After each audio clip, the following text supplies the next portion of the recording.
She used to roll her eyes when you called. Now she stares at your profile hoping you'll post something that shows you're still hurting, but you've gone quiet. You've disappeared, not into sadness, but into progress. And that silence, that evolution, that's what hurts her the most. She just realized you're not trying to win her back. You're becoming someone she can't reach again. You've been blamed for feeling too much. You've been told to man up while she tears you down.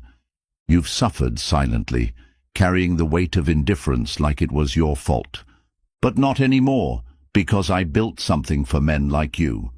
I created the best ebook ever written for men, the Stoic Relationship Blueprint, a guide rooted in 2,000+ years of timeless Stoic wisdom. It's not just a book, it's the only blueprint you'll ever need to break free, reclaim your power, and rebuild yourself from ground zero to untouchable. Click the link in the comments to get this life-changing ebook, because truth like this isn't going to be available for too long. Once it's gone, it's gone. Comment, "I claim my power," below if you're ready to take back control. Men today are suffering, not because we're weak, but because we were taught to serve where we weren't respected, to love those who barely tolerated us, to fix what they kept breaking. They say, "She moved on fast." But what they don't tell you is the moment you stop chasing her approval, she starts chasing yours. Let's talk about what hurts a woman the most when she doesn't value you, and how you become the man that changes everything. Number 1. Stop seeking her attention. She's used to men chasing her, reacting to her every move, watching her stories as if they're signals from the divine, waiting for her validation like it's currency. And the moment you cut off that supply, not with anger, not with drama, but with indifference carved from clarity, you become what she didn't predict. A man whose self-worth isn't attached to her recognition, and the shift is seismic because the man who once refreshed his DMs at midnight, waiting for her response, now wakes up at 5 a.m., building a brand, sculpting his frame, sharpening his mind, and stacking skills that speak louder than likes. And while she scrolls through filtered attention, trying to recapture the dopamine she used to get from your praise, you've transcended needing any digital response to feel real. And the hurt she feels now isn't because you're gone, but because the man who once orbiting her world is now building his own solar system where she's not even on the map. And she will feel the shift, not when you delete her, but when your energy no longer reacts to her subtle tests, because attention was her playground. And now the gates are locked, and you, the former servant of her presence, have become king of your own world. And this is the transformation every man must undergo, not for vengeance, but for liberation. Because if you ever find yourself checking if she viewed your story, understand that every second spent watching her is a second stolen from your future empire. So the next time you think of her, ask yourself, how many books have I read this week? How many new skills have I built? How many hours have I wasted staring into nothingness, hoping someone who never saw me finally will? And the answer must scare you enough to stop needing her attention and start commanding your own. Number 2. Prioritize growth over apologies. She will make you feel guilty for choosing yourself, accuse you of being selfish the moment you start setting boundaries, manipulate your desire to be loved into an obligation to stay small. But the truth is that your evolution will trigger the same people who benefited from your lack of it. And when you decide to start eating cleaner, lifting heavier, learning more, and spending less time explaining your path, you'll notice how those who once cheered your presence now resent your progress. And it's not your job to soothe their insecurities by shrinking your light, because growth is not arrogance, it's alignment. And the man who apologizes for his glow is the man who lets the world dim him. And if she ever said, "You've changed," like it's a crime, understand that it was never about change. It was about control, because she knew that the man who needed her became predictable, safe and dependent. and that man no longer exists the day you begin tracking your macros, protecting your time, reading for mastery, and building your legacy without asking for permission. And what hurts her most isn't your absence, it's your expansion. The fact that you now dress like you respect yourself, walk like you have somewhere to go, speak like your words carry weight, and live like you have a mission too sacred to be compromised. And every man must stop apologizing for living on purpose, for growing past her comfort zone, for turning "I'll fix this" into "this no longer fits." Because life's deepest betrayal is not losing her. It's losing yourself while trying to keep her happy. So ask yourself, how many goals have I buried to stay liked? How many dreams have I delayed for temporary affection? How often have I apologized for wanting more? And if the answer brings you shame, let that be the last time you explain growth to someone who only loved your struggle. Because when you prioritize your evolution, everything that wasn't real falls away, and that's not your loss. That's your liberation. And if she ever comes back, remember, the man she knew no longer exists, and the one you are now bows to no one. Number 3. Embrace discomfort. The path to the man you were meant to become does not lie in ease, in pleasure, or in waiting for someone else to recognize your value. It begins the moment you stop negotiating with pain and start using it as your teacher, because comfort has never built strength, never sharpened discipline, never created legends, and every man who chooses the easy route over the right one trades his future for the illusion of peace. And the truth is that the discomfort you've been avoiding, the early mornings, the cold rejections, the lonely weekends building a foundation no one else can see, that's the exact process required to forge a man who no longer waits for validation. And while the world tells you to follow your feelings, a wiser voice whispers that feelings are visitors and purpose is the foundation. So ask yourself, when was the last time you did something difficult, not because you wanted to, but because you needed to? When was the last time you pushed through fatigue, temptation, or doubt, simply to prove to yourself that you're still in charge? Because without discomfort, there is no transformation, and the men who have the lives you envy are not lucky. They are forged, in silence, in struggle, in self-denial, in discipline so ruthless it makes average people uncomfortable. And every time you avoid hardship, you choose to remain ordinary, so you must start running toward the resistance, not away from it, and do it daily. Take the cold shower, finish the last set when your muscles scream, resist the urge to scroll for hours, read something that makes you smarter, not something that entertains you, and over time your brain rewires, your body hardens, and your identity shifts from a man who avoids pain into one who uses it as leverage. Because once you stop fearing discomfort and begin embracing it as your compass, you unlock a strength most never reach, and the pain becomes purpose, the resistance becomes a signal that you're growing, and soon, what once broke you becomes your warm-up. And this shift is not for everyone, but it is for the man who no longer wants to be forgotten, ignored, or average, because real growth is a contract with discomfort, and every day you avoid the challenge is a day you delay the man you're meant to be. Number 4. Turn rejection into redirection. The moment she walked away, the moment she chose someone else, the moment she looked through you like you never mattered, that wasn't your ending, that was your assignment, because rejection is not an insult, it's information. It's the universe removing what distracts you from your greater path. And while most men crumble when they feel abandoned, the wise ones recognize that the pain of being dismissed is a map, pointing you toward the parts of yourself you've been neglecting. And instead of chasing her or drowning in why she left, you look at the space she freed up in your life and ask, what can I build here? Who can I become now that I'm no longer shrinking to be loved? Because the men who rise the fastest after rejection are the ones who see it not as a verdict, but a mirror showing what must evolve. So when she says you're not good enough, don't argue.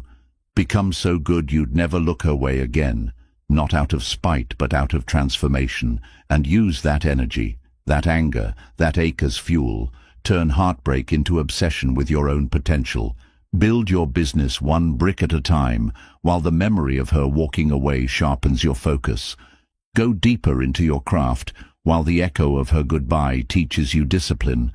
And if you ever feel the sting of being replaced, remember that her choice has nothing to do with your value and everything to do with what she could handle. Because sometimes people walk away not because you're unworthy, but because they cannot handle the man you're becoming. And rejection, when seen clearly, is the exact pressure that produces the diamond. So let it sculpt you, let it harden you, let it remove the fantasy and reveal the facts. And if she couldn't see you then, it's not your job to make her see now. It's your mission to become a man so focused, so refined, so complete, that no woman ever gets to define your worth again. And when you redirect that pain into progress, you don't just get over her. You get past who you were when you still needed her. Because every rejection is an invitation, not to get her back, but to get yourself back. And once you've rebuilt your foundation on purpose instead of need, on self-respect instead of romantic fantasy, you'll realize that the best thing she ever did was leave. Number 5. Let results speak louder than words. You don't have to tell her what you've become, because the men who speak the loudest about their evolution are usually the ones still craving applause. But the man who has truly transformed knows that evidence destroys doubt better than explanation ever could. And when she tries to circle back, not because she loves you, but because she's confused about how the man she dismissed now radiates with a calm power she no longer has access to, your lifestyle will be your only reply, because the truth is, results cannot be faked. They expose the distance between who you were and who you chose to become. And if you're still trying to prove something to her, you haven't yet built enough, because proof is not in the quotes you post, not in the photos you take to show you're doing better, not in the cryptic captions aimed at her. It's in the consistency of your habits, the way your bank account reflects your discipline, the way your body now walks into a room and commands a new level of respect, not because it's muscular, but because it's been rebuilt by pain repurposed into perseverance. And when she hears that you're doing well, sees that your network expanded, finds out that you've built something meaningful, that women now admire you for reasons deeper than appearance, that you no longer reply to her, not out of bitterness, but because she simply no longer qualifies. That's when she'll feel the sting that words could never deliver, and your focus now must be so intense that you don't even flinch when she reaches out, because if you're still hoping she notices, then your growth is incomplete. And this is why the most dangerous man is the one who no longer explains himself, who simply builds and keeps building until his very existence becomes a quiet revolution against every doubt that was ever cast upon him, because the true Stoic does not need to be seen. He only needs to be aligned with virtue, with strength, with excellence, and in that alignment he becomes undeniable, not by force, but by foundation. Number 6. Stop chasing closure. You keep hoping she'll give you a reason, a final talk, an apology wrapped in empathy to explain why she left, why she switched up, why she ghosted after saying she loved you, and you believe that if you could just hear the truth from her lips, you'd be able to move on, but you won't, because what you're chasing isn't clarity, it's connection, and every time you ask why, what you really mean is, please come back. And the painful truth is that closure is not something she gives, it's something you create, and if you're honest with yourself, you know that even if she did explain, it would never be enough, because closure doesn't heal what ego wanted to control, and even if she said it was her fault, even if she cried in front of you and said she never meant to hurt you, it would only pull you back into the story where she gets to rewrite the ending. But you must reclaim that pen. And the way you do it is not through confrontation, but through detachment, not through a dramatic goodbye, but through quiet rebuilding, and you will only find peace when you stop asking questions that no longer deserve answers, because the answer is already in front of you. She left, and the lesson was in her departure, not her explanation. And the longer you seek a reason, the more you delay your own evolution, because the Stoic man knows that life often gives us pain without permission and endings without ceremony, and his peace is not found in fairness but in adaptation. And so you must stop checking if she viewed your message, stop drafting closure letters you'll never send, stop rehearsing scenarios in your head that will never play out, and start facing the only truth that matters. Her absence is your assignment, and the closure you seek is the discipline to no longer need it. And when you finally stop chasing the ghost of a conversation that will never come, you free your mind to build something that no longer needs her validation to stand, because the door she closed was never meant to be reopened. It was meant to show you that healing is not a request for her to fix what she broke, but a responsibility to become so whole that her exit no longer echoes. Number 7. Give her nothing to reject.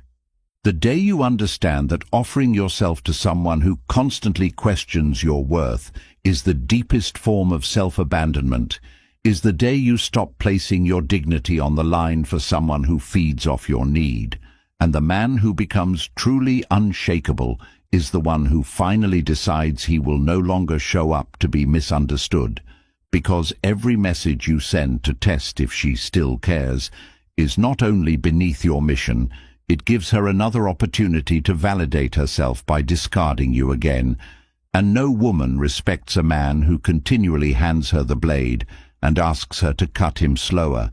So if you really want to shift the dynamic, not to manipulate but to evolve, you must learn to give her nothing she can twist, nothing she can label, nothing she can devalue, because presence without clarity becomes her playground. But absence backed by elevation becomes your fortress. And this doesn't mean ghosting or playing games.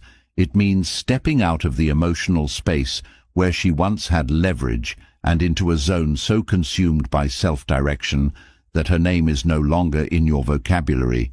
And when she can no longer reject you, not because you withdrew with bitterness, but because you outgrew the very need to be accepted by someone who could never see your value clearly, she starts to notice in confusion what used to be obvious to her, that you are no longer waiting in any form, not in inboxes, not in glances, not in mentions, and while she's wondering why you haven't posted anything new, why your status doesn't show, why your name is quiet in the places she once found you, you are at the gym pushing your limits, at the desk crafting your vision, building something monumental from the emotional dust she left behind.